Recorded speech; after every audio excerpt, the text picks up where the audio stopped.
Hi everyone and welcome back to National League Lowdown with me, Dan. As you can see, full house of us this evening. I'm joined by Craig. How are you, mate? You okay? Yeah, very good, mate. Just going to say I'm honoured to be in the presence of such a celebrity today. Mr. Sharpley being on TalkSport, being on BBC Sport. Rumoured to be in the jungle in the new year. That's all I've heard. Yeah, we're truly honoured. We really are. I heard that he's got the Hollywood star. We've got the Hollywood Star of Fame next week. I've heard he's got it booked in LA somewhere. But before we come to Mark, Louis, how are you, mate? You okay? Yeah, all good, thanks, Dan. Quite an eventful 24 hours with National League news, I think. And then obviously looking forward to the weekend games. There's some quite interesting games coming up. So yeah, looking forward to previewing them as well. Yeah, definitely. We've got a lot to cover. We've got FA Trophy roundup that Louis is going to do. We're going to preview and predict the weekend's results coming up. And Mark, we're joined by you. You flew back from Ibiza from your time with Rob, having the time of your life.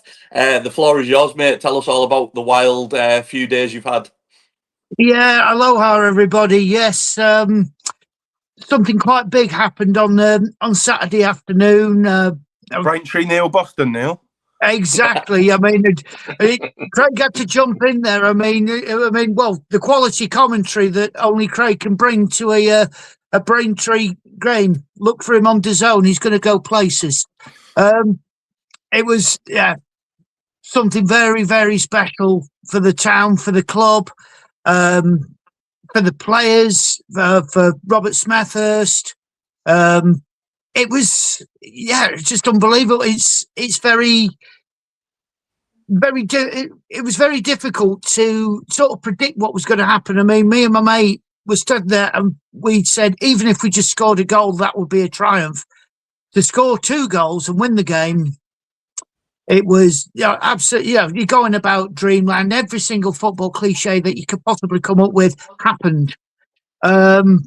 Crystal Palace, first of all, the Crystal Palace fans, absolutely exceptional. I mean, they clapped us off at the end, and they stayed behind, absolute class act.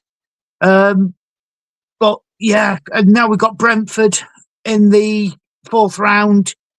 Who's to say we can't do it again? But the whole town has been abuzz. You had Sam Heathcote going back to school on Monday as a PE teacher, and Paul Dawson has been getting the plaudits and everything like that. Robert Smethurst has been all over. John Rooney as well. And Mark Sharpley. I was courted by other media outlets, shall we say. I managed to speak to the BBC Radio Manchester team after the game in all the giddiness and excitement. TalkSport at 6:30 on a Sunday morning. Yeah, they say to look your best and have a face for radio. And boy, I could have done with one. I really could have done with one. But I had an interview with the BBC for an article that's coming out.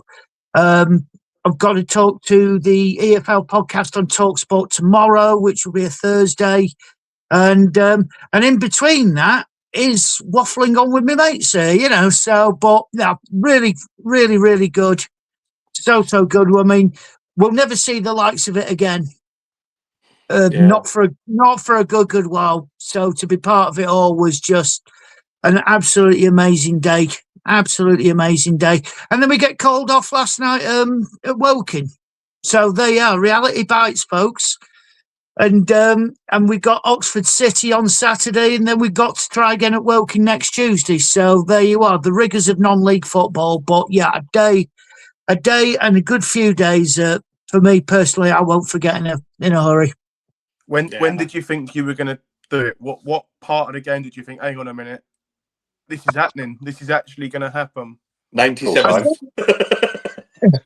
I think when it got down to 10 minutes from time, and we'd not seen much resistance from Palace up until then, because they had the 10-minute spell and then the free kick, and the board went up. It said 6 minutes. And I thought, oh, here we go.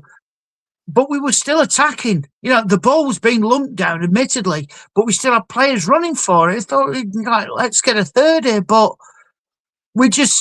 John Rooney's philosophy is take one game at a time.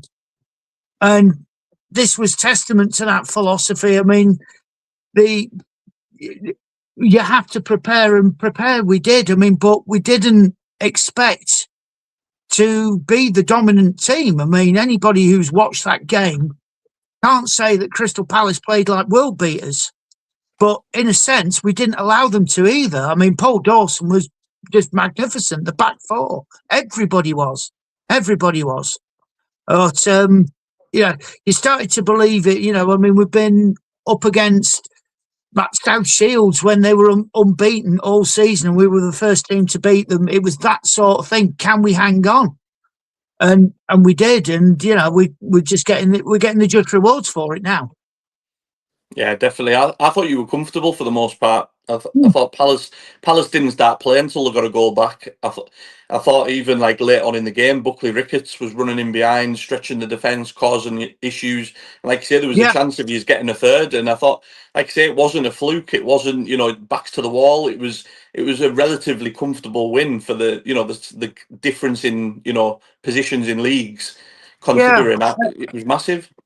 It just surprised me. I mean, in the second half, there was practically a full strength Crystal Palace squad. I mean, excluding Mateta. I mean, Guahi, Adam Wharton, Brennan Johnson, Tyreek Mitchell, Chris Richards, who needs to learn how to take a throw in, by the way. God, it was more like Keith Richards. But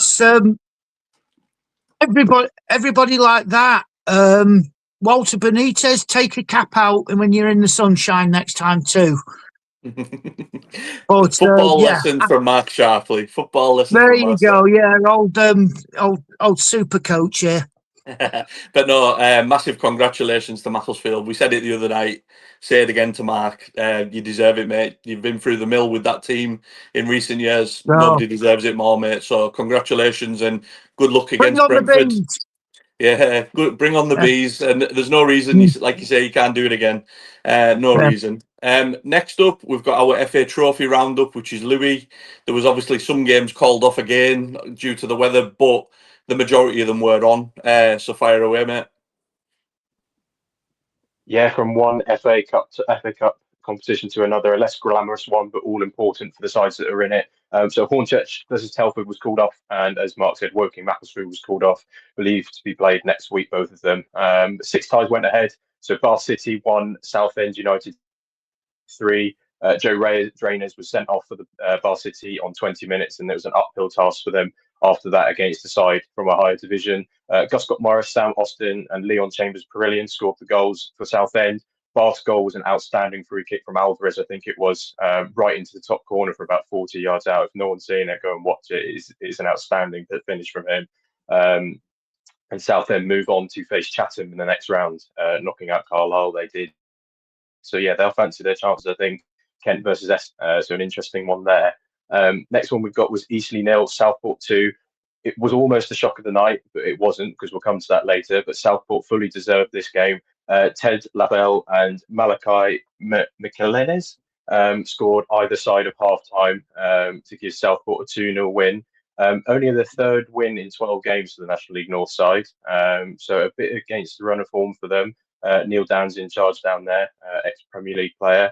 And they'll face their chances in the next round because they've got filed away. So an all National League North tie going through to get to the last 8. So one of them will have a good chance of making it and progressing further in the competition. Next one we've got is FC Halifax beat Anstey Nomads 4-0 at the Shea. Anstey Nomads survived 54 minutes without conceding. But then the floodgates opened. Will Harris got a brace, Owen Bray got one, and Jay Turner Cook got one as well. Back-to-back 4-0 wins in the competition for Halifax as well, which they beat FC United of Manchester in the previous round. They will face Kidderminster Harriers at home. Now, this was the shock of the round. Morecambe fans, close your ears, close your eyes. Kidderminster 6, Morecambe 2. It's laughable, really. Kidderminster 3-0 up after 28 minutes. Completely dominant by the sounds of it. 6 different goal scorers for Kidderminster: Divine, Obi, Ognene, Davis, Reynolds, and Calamembe got the goals for Kidderminster. Fully deserved by the sounds of it. Morecambe just absolutely at sea. awful performance from what I've seen from the reports and from the post matches. Just weren't up for the task at all. And full credit to Kidderminster. 8 games unbeaten for them now, 7 wins, 1 draw in that time, and that 1 draw was in the previous round of the trophy when they won on penalties. And Adam Murray, fresh off the back of winning the National League North Player of the Manager of the Month as well. So full credit to them, fully deserved victory. Morecambe's woes just continue, exactly what they didn't need. And still, we sit here and Ashley Singh Jahal still hasn't been sacked. But they've got their nice forum tonight, so I look forward to watching that on recording. The next game we've got is Scunthorpe 3, Clitheroe 1. Clitheroe, having knocked out York in the previous round, couldn't do it this time. Whitehall, Ubezunu and Bellahoven scored for Scunthorpe. 6 wins in the bounce for them now, 9 unbeaten at home, so they are really flying. And I think they were Dan's tip to win the competition before the National League sides came in as well. So yeah, really strong looking side for them. And then Tamworth 1, Rochdale 1, which ended 7-6 on penalties to Tamworth. Tyler Smith gave Dale the lead just before half-time, but Ben Akwaye equalised with 20 minutes to go. And our friend of the pod, Jazz Singh, made a save in the penalty shootout for the Tamworth to go through, and they host Marine in the next round. So another chance for one of those sides to get through to the last 8 and progress further in the competition. Despite going out, Rochdale still have another fixture that's going to be called off, given Southend went through. So Southend Rochdale has been postponed at the end of this month. So another fixture that Rochdale have to slip in. So their woes continue on that front, even though they've got knocked out. Yeah, I mean, I seen that last night and I was laughing to myself, like, they just can't catch a break, Rochdale, at the moment with these postponements and things. But yeah, obviously, like Louis mentioned there, Kidderminster 6, Morecambe 2 was the standout result. Morecambe fans aren't happy. Like Louis mentioned, they're doing a forum as we're recording. So I'm going to get the popcorn in the microwave, get that sorted, and have a nice watch of that later on, and we'll find out what people really think. Although I did think, I don't know if it's being streamed live or they were putting it out a bit later on, so there might be editing in there. I'm not sure. Depends what might There'll be go a on. lot of I think it's editing out in there, tomorrow. I think. Is it out tomorrow? All right, okay, so it's out in the morning, so there's enough time. There's enough time for them to edit some bits out. There was Right, a bit okay. of live tweeting going on from some people that were there, I saw. So I think it was the Morecambe FC feed is live tweeting some bits, and there's already been some interesting bits now, but I'm sure we can dive deeper when we next get together to make sure we've got it all correct. Going to be about definitely. 2 minutes long. we won't speculate, obviously, because we don't know the facts, but once we've watched it, we'll maybe talk about it at length at one point. But yeah, so we'll get straight into our previews and predictions for the weekend. Again, it's all weather dependent. I'm hoping we're going to have a full game week for the change, because it feels like ages since we've had it. So we'll get straight into it. So first game is the early kickoff, is Hartlepool Altrincham. Mark? Well, we all rejoiced when Hartlepool and Altrincham appointed Nicky Featherstone and Neil Gibson, respectively, and the stats sound very good. Ever since those permanent appointments, Hartlepool have only got 1 win in 4, and Altrincham haven't won since the end of November. So maybe next time, chaps, if we boo the appointments, they might go in a 12-match unbeaten run or something like that. But Altrincham have reinforced their ranks. Liam Humbles has joined from Rochdale. Anthony Ford, for all you Wrexham fans out there, he's joined Altrincham. They lost Elliot Osborne to Macclesfield. You know, got to go bigger and better at some point, hasn't he? But you know, these two teams desperately need a win. And I think it's going to be Hartlepool who will do it, but only just. I think they'll win it 2-1. Okay. Craig, what's your predictions for this game? I don't think it's going to be a classic by any stretch of the imagination. I'm going to go 0-0. Yeah, I've got 1-0 Hartlepool, purely just because they're at home. That's all. I did contemplate 0-0, but I've gone 1-0. Louis? Yeah, it's the 12:30 game that DAZN is showing, and they've not really been classics so far this season. I'm following you, Dan. I'm copying you this week. 1-0 Hartlepool for me. Yeah, like you said, there's been a curse on it pretty much all season, give or take. There's not many goals. Next up, we've got Brackley versus Yeovil, which is me. Brackley feels like ages since they played in the league, to be honest. But they've actually won the last 2 league games. They beat Boston away, and they got that big win against Forest Green at home. I know they lost at Walton and Hersham in the FA Trophy. But again, we've talked about their home form being massive for them. I was contemplating a Brackley home win, but Yeovil have done some serious business the last few days, bringing in a lot of players. Terrell Works, that was at Braintree. It was quite exciting for them, that Craig mentioned on here a few times. They brought in a few other players as well. Well, he was exciting when you mentioned him, Craig. I see you shaking your head, but I'm guessing when he wasn't exciting, you didn't mention him. At the start, he was very good. Yeah. Again, I've thought similar to what I thought with the first game. I don't think it's going to be an unreal game or an absolute classic for the neutral or anything. So I've gone 1-0 Brackley. Yeovil, like I said, have done good business, but it might take time for them all to gel together, and they are very reliant on McCormick in midfield. If he doesn't have a great game or doesn't contribute in the goal area, I don't see them doing much. Louis, what's your prediction for this one? Like you, not expecting a classic. I've gone 0-0 in this one. Brackley usually 0s and 1s in their games, so I'm going both 0s. Yeah. Mark? Oh, it's going to be 10-9 now that we've said that.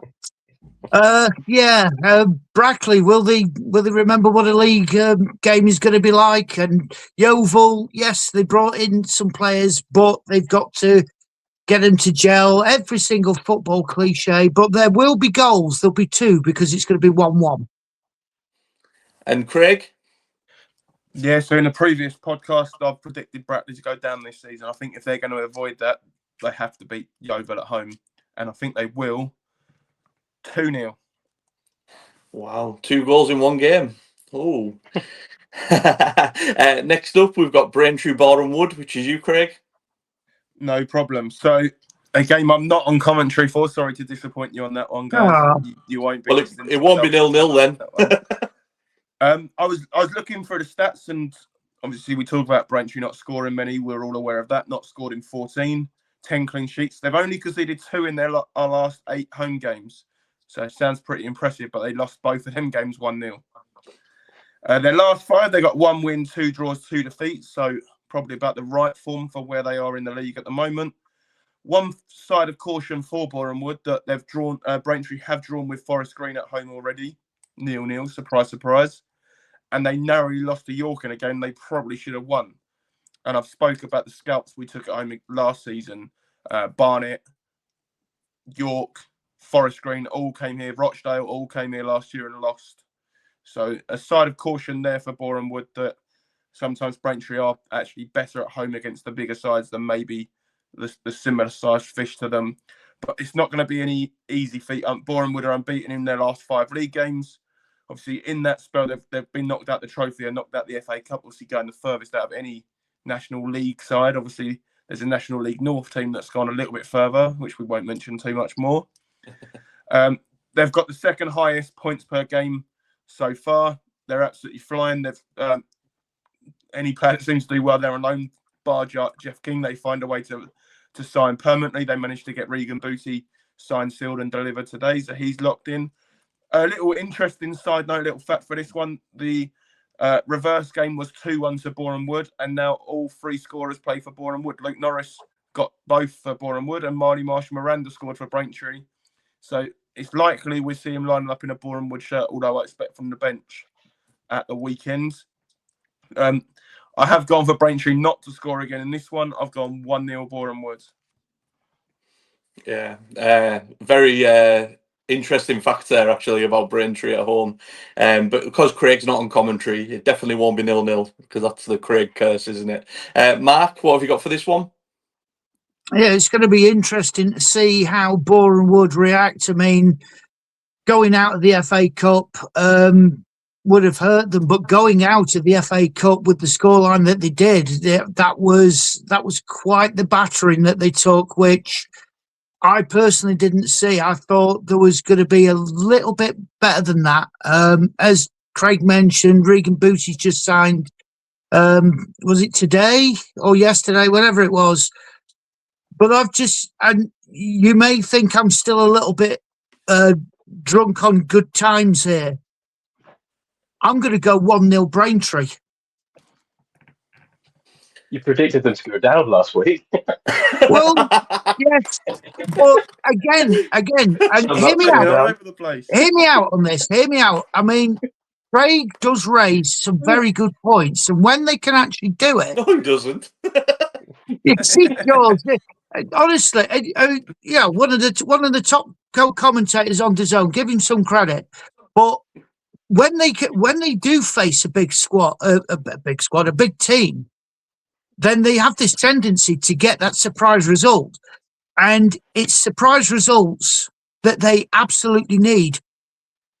It might just be the one goal, but A, it's a goal, and B, it might just instill that little bit of confidence to go that little bit further. And with Boreham Wood taking that battering, why can't they take advantage of it? Hey, it's a compelling argument, Mark, especially considering what you've been through the last few days with Macclesfield beating Crystal Palace and things like that. I can understand why you're going for the underdog there. For me, I'm just a bit of a killjoy. I'm going 2-0 Boreham Wood. Comfortable day. Comfortable day. I think the FA Cup, yeah, it was a battering for them, but I think now it's worrying for everyone else in and around that title race now that their full focus is just the league now. They can just go full throttle for it. Louis? Yeah, completely agreement. I think that 5-0 battering is the worst thing that could have happened for Braintree, because I think Boreham Wood will just refocus their attack, refocus their mind, and I think this is a 2-0 win for Boreham Wood as well. I think lack of goal scoring is a problem for Braintree. Boreham Wood score goals for fun. I can't see anything other than Boreham Wood win. Sorry, Craig. That's all right, no worries, mate. It is interesting on that Boreham Wood battering, as we keep calling it. It is on the scoreline that is the most important one, and I know we chirp on at Forest Green and all of theirs, but if you actually look at the stats of the game, they had more of the ball, they had more chances. Just Burton were clinical on the day and played Boreham Wood on the perfect counter attack. It was a perfect counter attacking display, and that's almost shows how good Boreham Wood is. That a League One team there and went and played on the counter attack. And I think you play that game 10 times over, I don't think you get the scoreline again. Yeah, I agree. Next up, we've got Eastleigh against Aldershot. Louis? Yeah, so this fixture was played exactly a day and a month ago, given we're recording on the 14th of January. Finished 2-1 to Eastleigh a month ago in the FA Trophy.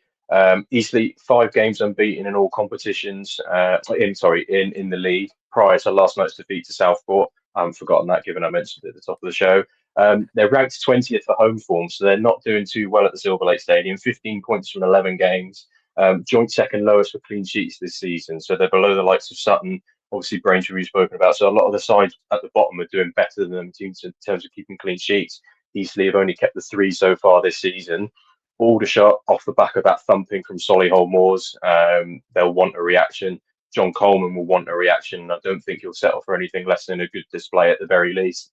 They're ranked 22nd for goals conceded per match in the league, 2.1 goals per game that they concede each game. 54% of their games have got 3 goals or over so far this season. So as we said, value for money, less so under John Coleman, but they still are churning out the goals, as we saw last week in either net. There's 8 points between these two sides currently. I think it stays 8 points at the end of the game. I'm going 1-1 between these two sides. Yeah, I didn't know that stat until you said, but so I've gone 2-1 Eastleigh. I know you said it finished that in the previous game, but I didn't know that. That wasn't like that was just me going off the cuff. Craig? Yeah, I think Aldershot are going to continue leaking goals this month. I'm going to go the Aaron Blair show, 3-1 Eastleigh. And Mark? Well, yes, after the battering that Aldershot took, they'll want to do something very, very, very quickly. Southport beating Eastleigh, the old Mac manager Neil Dans getting a scalp there. But yeah, Aldershot will want to get something plugged before it turns into a downward spiral. Eastleigh don't want to join them, so 2-2. First Desmond. There he is. There's Desmond. Next up, we've got Halifax Boston, which is you, Mark. It is. Yes. Boston Paul Hurst getting the job after 15. Was it 15 years away? Something silly like that. He was away for a very long time, but Paul Hurst is back in charge at Boston after Graham Coughlin's departure. Wish you all the best, Graham. But Boston, no win in 5. And Halifax are unbeaten in 4. And they'll be buoyed by last night. Will Harris, very, very good player, looking like a bargain of the season. You can't get much more of a bargain than a free transfer. But everybody, Josh Hamami's injury doesn't seem to have affected him that much. It shouldn't affect him on Saturday. I'm going for Halifax 2, Boston 0. Yeah. Craig? Yeah, I've actually gone identical to Mark, annoyingly, on that one. 2-0 2-0 to Halifax. Louis? Yeah, I think Paul Hurst is a good appointment considering the options that were out there and what they need at the moment. They'll get a reaction, I imagine, but I don't think it would be enough. I think Halifax will have too much for them. I've gone 2-1 Halifax. Yeah, I've gone 3-1 Halifax. Like I said, me and Louis, I think, both predicted Boston to go down, and I do worry for them, especially with Graham leaving now. We'll see what Hurst can do. You know, they've acted quickly. They've appointed a new manager relatively quickly, so we'll wait and see what happens there. But I don't think they'll have enough. Known as well. Yeah, exactly. Next up, we've got Gateshead, Rochdale, which is me. What more can we say about Gateshead apart from the obvious? You know, looking at the stats here, there's just big red L right along. They're just in such poor form, especially at home as well. Rochdale, though, I would say, just before I give my predicted score, Rochdale haven't played in the league since the 30th of December, which, again, I know it's only probably like a couple of weeks, but it feels like a longer time than that. And they actually lost to Hartlepool in that game. So I do worry for them with these. You know, I know I've predicted. I'm not doing a mark here. I'm not flip flopping. I'm just saying I know I predicted them to win the league, but these games in hand and things like that might come back to haunt them at some point. But if they don't go to Gateshead and win, I'm definitely already worrying about my prediction because everyone's going there and winning. So, like for that reason, you know, I'm going to go for 2-0 Rochdale, comfortable away victory. Gateshead, I know they've done business, and Rob Elliott's came back to the club, and you know they could try and build a bit of positivity and a bit of momentum, but I just don't think that happens against Rochdale, unfortunately for them. Mark? Yeah, as you say, Gateshead bringing in quite a few players, Keaton Ward and Sam Bowen, standouts. But Rochdale, they've had the game against Tamworth. They've gone. It did go a little bit over with the penalty shootout, but Rochdale have also enforced their squad as well. They've got some defenders in. I think Callum Perry from Coventry, who our Callum rates very, very highly. No Sam Beckwith, no problem. 3-0 Rochdale. Louis? Yeah, a bit of time off from playing games for Gateshead. I haven't played for, I think it's 2 weeks it'll be when they play. So Rob Elliott's had some time on the training ground. Obviously, has built on the squad that he's been handed. Kane Dom's obviously left since their last league game as well, so a big blow for them in that sense. We said on the previous podcast how much of a miss he'd be if he left. Rochdale, again, travelling down to Tamworth on the Tuesday night, will be less refreshed. They've got a couple of injury issues as well. I think Rochdale win this. I don't think there's any question about that. I don't think it would be as easy as I think some of you said. I've gone 2-1 Rochdale on this one. Yeah, fair point. To be fair, like I say, with the travel into Tamworth, and like I say, Rochdale got injuries themselves. Craig? Yeah, I've kind of gone in the middle of what Louis said and what you guys have said. I think that game for Rochdale midweek will be good. Maybe blown some of the cobwebs away that you spoke about. Gateshead, I think the atmosphere will probably be. It can never be great there, to be honest, but it will be a little bit better because of what they've done in the last couple of weeks. So that may give them a lift. I think they might actually take the lead in this one. But then I think Rochdale's depth, their quality will shine through and they will win 3-1. Yeah. Next up, we've got Morecambe Scunthorpe, which is you, Craig. Yeah, so Morecambe obviously lost 6-2 last night, as Louis mentioned earlier. they've spoke on Twitter about never seeing a fan base so united. They're usually some people are saying give the manager more time, or what are you talking about? He's good enough. The whole fan base is united in the fact that it's not working. Get him gone, but that doesn't seem to be happening. They've only picked up 20 points from 25. We talked about probably points per game. They probably need 1 point per game to stay up, I reckon, this season. I reckon 46 would keep you up. So they're a little bit behind schedule in that. Gateshead, who we've just mentioned, are the only team that conceded more than them. They've conceded 61 to Morecambe's 55. They didn't get their customary 1 win in December. They didn't collect it. They've got no win in 6 in the league. So they are really, really struggling. Scunthorpe, at the end of November, I think Louis still had them in the title race. I think I'd ruled them out. Well, they went unbeaten in December, so they're firmly still in it. They're doing really, really well. And because they were unbeaten in December, obviously Callum Roberts and Andy Butler won our awards for that one. And they're averaging over 2 points a game, which you're not going to be too far off anything when you're averaging that each season. I did originally potentially put this one down as a draw before yesterday, but seeing everything from yesterday, I've changed on that one. I've gone Morecambe 1, Scunthorpe 2. Yeah. Mark? What can you say about Morecambe that hasn't already been said, or what we could get censored for? They're an absolute disgrace at the moment. I mean, for all the hope and the smoke blowing at the start of the season,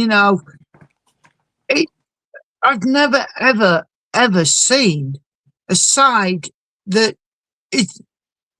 When you hear comments like, "Well, we were good until the first goal got scored," you got annihilated against Kidderminster. Who are you trying to fool here? Come on, I mean, do the decent thing. I mean, at least get some board members with a backbone.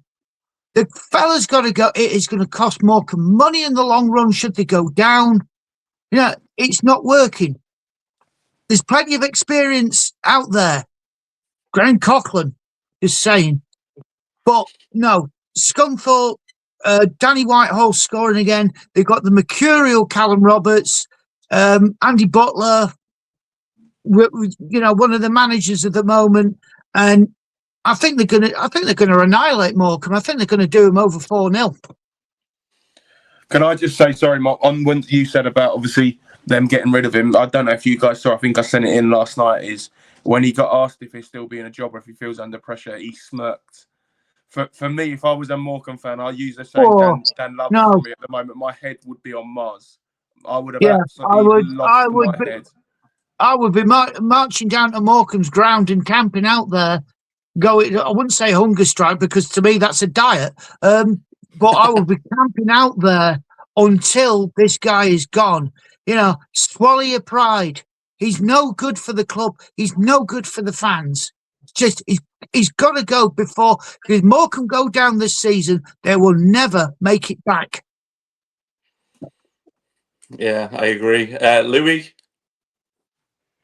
Yeah, nothing more to be said on Morecambe, really. I mean, at this point, livelihoods at stake, like people's jobs. You consider what they went through in the summer and all the stress that people who work there went through. If they go down, there's going to be budget cuts, there's going to be job cuts probably. It's more than just what's going on the pitch at stake here. Like, it is just a full-on catastrophe. Just do the right thing. Just do the right thing, for God's sake. For this game, it's going to be a horrible atmosphere when Scunthorpe score their first. I think it'll just be an absolute cult of booze and just abuse towards the manager. Probably it will not be a nice place. I don't think the Morecambe players will enjoy it. So I've gone 3-0 Scunthorpe. I think an easy routine win for them. They're on fire at the moment, and Morecambe are just the complete opposite direction. Can I just add as well? They just to show you how much of a dog and pony outfit Morecambe are at the moment. They announced Emerson Sutton extending his loan by a whole 24 hours before it was announced he was going back. God's sake, come on. That's a joke. You don't put bells and whistles on something that ain't going to last. It's an absolute mess. 4 months. It is, comment, isn't it, as well? Yeah, I mean, how many more people are going to get out of the clown car and say, "Hey, we're in charge of Morecambe, mate"? Come on! I've never been so angry about another team not doing very well here. Yeah, it's a mess, and I just think they've been through enough. The fan base and the people that work at the club and Yeah. things like that. Like Louis said, relegation comes with a whole load of connotations that they don't need. And why and how he's still got a job, I don't know. My prediction's 3-0 Scunthorpe anyways, but to be fair, the predictions are beside the point here. I just don't understand what Morecambe are doing. I get that you can be stubborn as owners and you want to be right about something, but at some point the finances come into play and you have to get it bang on. And they've got it so wrong since they've came in. I honestly think that they'll stay up if they get a competent manager, but I just don't think they'll do it. So for that reason, they're going down. Next up, we've got Solihull Carlisle, which is me. This is actually a game that I'm really worried about, given recent events and Carlisle losing at Chatham Town in the FA Trophy last time out. I know we had 3 wins, 3 clean sheets over the festive period, but they were against Gateshead, Morecambe, and Wealdstone, who were in poor form at the time as well. So that it was a great 3 wins, but they weren't exactly, storm performances and absolutely blown teams away. Carlisle worry me away from home as well, especially if we go behind. Solihull Moors, 2 of their last 3 league games, they've won 5-1 and 7-1. The goals, Joe Sabara, we've mentioned, he was nominated for our Player of the Month. Like I said, they're in such good form. They're out just on the the outskirts of that last playoff place that we've talked about. If anyone's going to break into it, I think it could be Solihull Moors. I'm probably going with my heart more than my head here. I'm just going to go for a Desmond in this one. I'm going to go 2-2. I wouldn't surprise me if Carlisle go there and win 1-0, but it also wouldn't surprise me if it's York revisited and we go and get malleted as well. It wouldn't surprise. You don't know what you're going to get at the moment with Carlisle. The performances, anyone who hasn't watched Carlisle, like you guys, want to watch them all, but they can be deceiving. Like the Gateshead game when we won 3-0. Gateshead were in that game until they gave the ball away at the back and we took the lead like from a sloppy giveaway. Morecambe had like clear chances to go ahead before Luke Armstrong scored right on half time. The only game I would say that we were comfortable in was the Wealdstone game. But and you think Gateshead and Morecambe aren't great. So if we're struggling to put teams like that away, what are we going to do when we go to Solihull, who are in form and flying high and scoring lots of goals? So Desmond from me. Craig? I think you've covered this one well. I've just got a quiet confidence in your team. Obviously, I predict them to win the league, so I'm going to go 2-1 to Carlisle. I hope you're right, mate. I hope you're right. Mark? It's going to be a tale of 2 talisman. Regan Linney needs to find his shooting boots again. I think he will Saturday. And then you got Joe Sabara. Yeah, wonderful form. I mean, Solihull will be absolutely delighted that he's staying for the rest of the season. And Carlisle have got Chris Clark staying till the end of the season as well. Now that he's got over his little injury woes, he could be the difference. But I'm finding myself agreeing with Dan. 2-2. I worry when people agree with me. So do I. Louis? Yeah, I think there's goals in this one, and I'll make it a hat trick for the predictions. I've also got a Desmond for this one. I've gone 2-2. Nice. Talking of goals, the next game we've got coming up is Sutton Forest Green. Louis? Yeah, so if I was a neutral, I'd look forward to this one. Obviously, being my club, not particularly looking forward to it in some respects because I think Forest Green are on absolute fire at the moment. Obviously, we had a defeat against York on Saturday, but albeit I think it was a fairly good performance, confidence-building performance, considering that I think we matched them for periods of the game, but no win in our previous 6 matches, and that's in all competitions as well. So the form has sort of slumped slightly since our brilliant November spell. 1 defeat at home, though, since the 30th of September in 90 minutes, and that came on Saturday. So obviously the Shrewsbury game was in extra time that we lost. But yeah, 1 defeat at home in that period since Aggie's come in as well. So yeah, we've got quite good home form. We've improved on that, but only 3 goals in our last 5. So the goals have dried up slightly as well. So there's a degree to which I don't know what's going to turn up. I don't know which side's going to turn up. Is it going to be a side that, lost 4-1 to Walton and Hersham, or the side that played the last 30 minutes at Solihull, or is it going to be the side that matched York and gave them a good game on Saturday, and gave Shrewsbury a good game as well? It's kind of heads or tails with us at the moment. For Forest Green, 1 defeat in 11 league games, 1.7 goals per game. Yeah, they're on fire at the moment. Ricardo Reis, he's going to be a threat for every side. I'm looking forward to seeing him, as a football fan, to see someone that's up and coming and scoring lots of goals and a talented player. But I'm not looking forward to seeing him probably putting one in the back of our net. Forest Green have won the previous 3 matches against us. I think this would be a 4th win on the road for them. I've gone 2-1 Forest Green on this one. Yeah, I mean, I think there'll be goals in this game. I'm not like I agree with what Louis said, and Forest Green are flying. I've gone 3-2 Forest Green. I think this could be a really good game. Craig? Yeah, I think similar to the Halifax game for Forest Green, these are the games that Ricardo Reis pops up with a late winner that makes a difference. I think it'd be a tightly contested game. It'd be 1-1 for a long stage, and then he'll pop up with a winner, 2-1 Forest Green. Mark? Yes, Sutton are just bubbling above the bottom 4. This is a game that they'll be glad to get out of the way. Yes, Robbie Savage has got Forest Green flying at the moment, and I think with Ricardo Reis in the ranks, plus they've added a couple more, about 3 more players since Ricardo signed.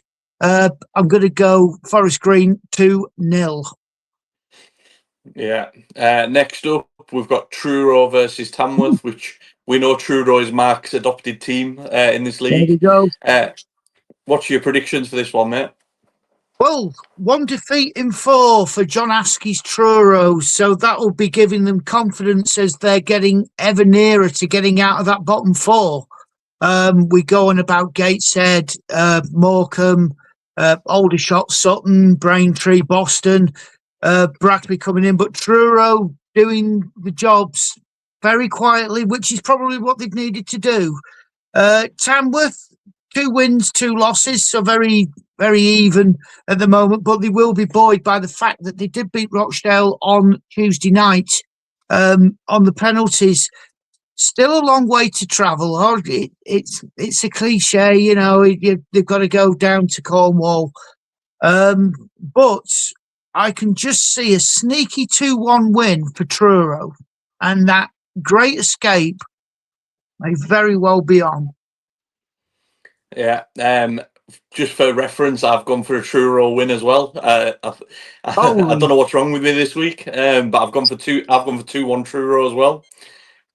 I don't know. I just fancy them. I think they're doing well. They seem to be picking up results and points here and there. Tamworth, like I say, they probably put a lot of effort in on Tuesday night against Rochdale. So for me, Truro win this one and maybe pull out of that relegation zone at some point. Buy Louis? a lottery ticket, folks. This doesn't happen very often. If we're unanimous, then yeah, something crazy is going on. I'm definitely buying a lottery ticket if we are. Yeah, there's a degree of siege mentality around Truro, I think. The long way to go, the home record that we've spoken about that they need to improve on and build on, and I think it's back-to-back wins, home games for them now. I think Wealdstone and Yeovil, I think it is. Yeah, siege mentality. There's always one team in the National League relegation battle that seems to just sort of pick up from nowhere. You look at last year when Boston did it. I think Kidderminster did it the year before, albeit they went down, but they did pick up because they were pretty woeful for a period of time.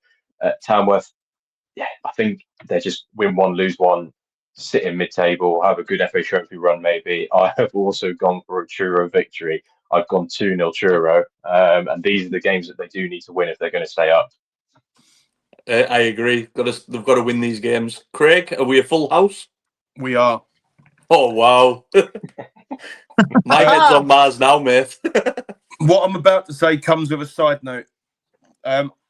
If you want to stay up in this league, I think Tamworth at home is one of the games you look at to win. The side note is Tamworth beat Braintree at Braintree earlier in the season. So I'm cautious that didn't get thrown to me in the comments later on. But yeah, Truro against a part-time team, potentially having to travel up on the day, those kind of things, those little factors may play a part in this one.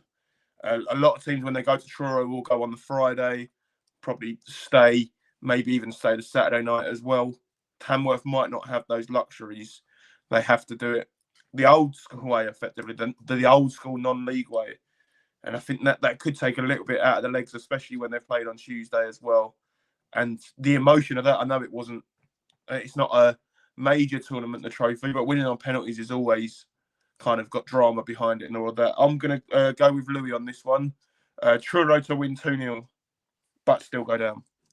That's definitely a first this season, where we've all had Truro to win. Definitely a first. I don't need to check any stats with Louis on that. I know that's a fact, but there's no way we've all predicted Truro to win before now. Next up, we've got Wealdstone Woking, which is you, Craig. Yeah, so Woking have been very, very good away from home. The last time they lost away was Boreham Wood in the late September. It was their home form that was the issue, but in their last game, they managed to beat Hartlepool 4-0. So a fantastic result there. The biggest thing I'd say with Woking this season, though, is their inconsistency. If they draw this game, they'll have 9 wins, 9 draws, and 9 losses from their 27 games. So you never know what you're going to get with them. You spoke about that with about different teams, but Woking, that seems to be very much paramount with that record. Obviously, only the 8 draws at the moment. Wealdstone have not won in 8 league games. I know they've won in the trophy, and they've now got Forest Green in the next round of that. But they've had 3 draws and 5 losses in their last 8 league games. And they're only about 7 or 8 points now above the likes of Braintree, and they're getting closer and closer to that drop. I'm not saying they're going, but that early promise is firmly fading there, and they need to stop the rot. Like I said, it's 8 games, but if it gets 9, 10 into double figures, then they're really going to start worrying. We talked about Truro potentially doing the Boston of last year. Will Wealdstone do the Dagenham Redbridge and just slide and slide and slide until they're fallen through the trapdoor effectively? I don't think they will, but they've got to stop the rot pretty soon. But Saturday's not going to be when they're going to stop the rot. It's going to be 2-1 to Woking. Yeah, just on what you said there, I think we talked about it early on, didn't we? About the points Wealdstone got on the board early on, that they would really come in handy if they do, fall into bad form, and they obviously are coming in handy now, aren't they? That great run they were on early on in the season when they went unbeaten and things like that. Them points could be the difference between them and the drop come the end of the season, given the form they're in.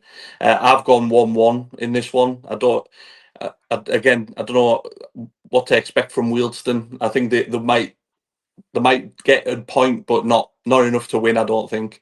Mark? Well, yes, Wealdstone.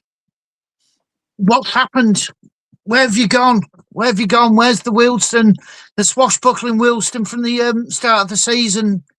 It just dropped off. Not dramatically, but it's done enough to make people sit up and notice. Woking, they're still in the crispy toast zone.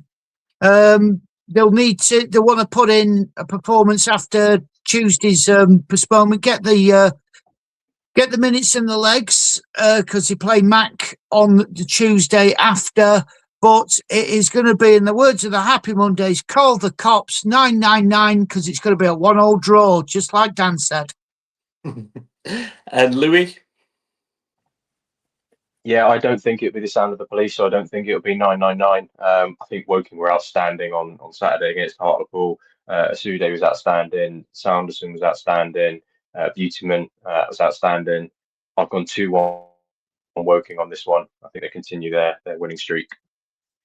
Yeah, and then last up, we've got potentially game of the day, which is the late kickoff, which is York versus Southend. Louis, last one's up to you, mate. Yeah, I imagine a lot of National League fans will be tuning into this one. York City gone top of the league now after beating us last week, unbeaten in 14 games, 11 wins, 3 draws. We talk about a lot of teams that are on fire. This lot are on fire. Scored 23 goals in their last 6 home games, so they're just putting the past teams easily. I think the only points they've dropped was Boston at home when they drew 2-2. The record against the other top 7, they played 6. They've won 2, they've drawn 3, and they've lost 1. That one defeat was at home to Scunthorpe United. For Southend, 10 goals in their last 8 games, 7 goals conceded in the last 8 games. So small margins, low margin games for Southend. A couple of 1-0 wins as well against Braintree and Sutton in recent league games. 10 out of their 18 wins and losses have been by 1 goal. So as I said, completely low margin team. but the record they've got against the sides around them, albeit they haven't played Rochdale yet, given the postponements, they've played 5 of the teams around them. They've won none of them. They've drawn 2 and they've lost 3. York are undefeated in 6 fixtures against Southend. I think this would be a 7th. I'm going 2-0 York. Yeah, like you mentioned there, you've covered it. You've covered all the stats as we expect, Louis. You covered them perfectly there, mate. But for me, York, now they're top of the league. They're going to take some catching the form they're in at the moment. I've gone 3-1 York. Southend, like I say, haven't done well in these games really this season against the teams in and around that area. I don't expect them to get anything here. Craig? Yeah, it wouldn't surprise me if York rest a couple here because they've got the big boys going down there next weekend. So rest a couple for this one and bring them all back for Braintree, I imagine. So, We've got Carlisle away midweek as well. So 2 easy games then. No, all joking aside on this one, I think they drew at Roots Hall earlier in the season. A good game. I think Southend were in much better form then than they were now. The trophy might have been a good distraction for them, though. They've obviously, their festive period was better as well. So to be fair, they are getting into good form, Southend.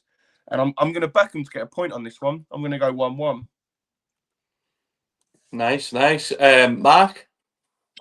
How do you solve a problem like York City? When Louis pointed out, every one of the big 6, shall we call them, they haven't won any at all. Quite worrying for Southend if you want to get into the playoff mix, get as high as possible, because the end of the season, the positioning will give you the home advantage. But York's so strong at the moment. I mean, Pearce and Stones, just unbelievable. They've just signed Morgan Williams from Yeovil, just to reinforce that back 4 or back 3, wherever it is they play. I did say that they do have room to manoeuvre in the transfer market, and yeah, this could see York going from strength to strength and getting that title. So I'm going to go 2-1 to York. Yeah, obviously that's it for predictions. We've covered all the games there. Let us know in the comments and everything which ones you think you agree with. I'm sure you'll tell us which ones you disagree with, because you always do. We did Callum put up on our social media the gradings that we did for seasons and things, and there wasn't a great deal of comments, so I'm assuming everyone maybe agreed with what we did. I seen Craig put that in the group chat, so I thought that was a good shout, because if we were wrong or we were miles off it, people would have been very quick to tell us. But yeah, that's it from us. Good to have Mark back with us after Macclesfield's Mark's heroics. won the last 2 weeks of prediction, by the way. I can't leave that out. Yeah, I mean, Mark's on the comeback. Everything's going well for you at the minute, Mark. Like I told you that. I am the Truro of the podcast here. I've told you, Hollywood Star of Fame next. That's what's coming next. But yeah, thanks from us, and don't forget to like and subscribe as well. And we've got some content coming up with guests and that hopefully in the near future. So keep your eyes peeled for that as well. But thanks from Craig, Louis, and Mark and myself, and we'll see you next time. Take care.